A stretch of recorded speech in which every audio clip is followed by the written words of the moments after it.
The first capital of the French colony of Louisiana was the settlement of Fort Louis de la Mobile, which was established in 1702 at 27 Mile Bluff on the Mobile River. The following is a presentation on how archaeology students at the University of South Alabama are going about uncovering Mobile's recent past.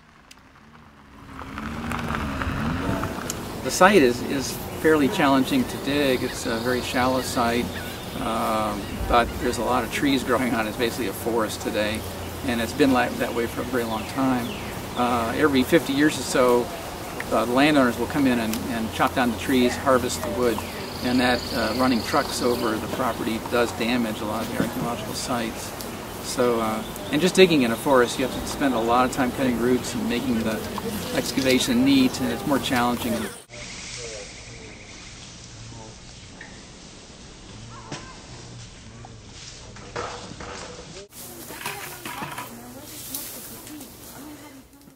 Upon arriving on site, students set up the total station, which is a modern electronic device that combines the ability to measure a position horizontally and vertically at the same time. This information is later used to create an important graph or map. Oh my gosh, we're really close. I feel good about this. In order to keep track of what's going on and to try to figure out what the activity was, you need to map where all of the artifacts are coming. A little bit of algebra is used here. So each square here corresponds to the real square in real life. Cluster of artifacts, like a group, oftentimes they correspond to something that happened, like either it's a trash pit or maybe it's a house where people lived. We don't find everything that they used because things that were wooden or leather or cloth disappears, they decay over time in the soil. Clippers to basically pick up any of the roots, because if we were to pull the roots, then that would also kind of disturb the site, disturb the area. There's the trowel just to get the dirt up and dig it up. So why don't you use a shovel when you don't want to ruin the site?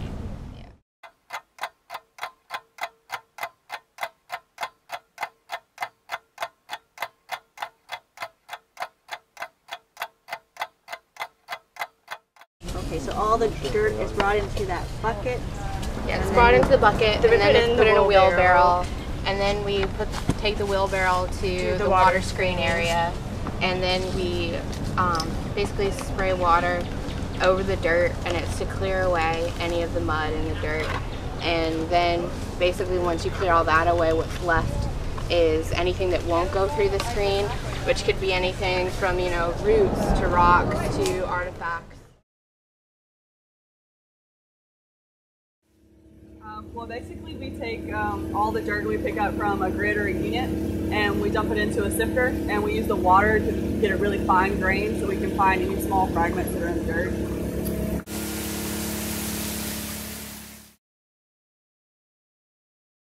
Yeah, we found a roof tile pretty much the first day.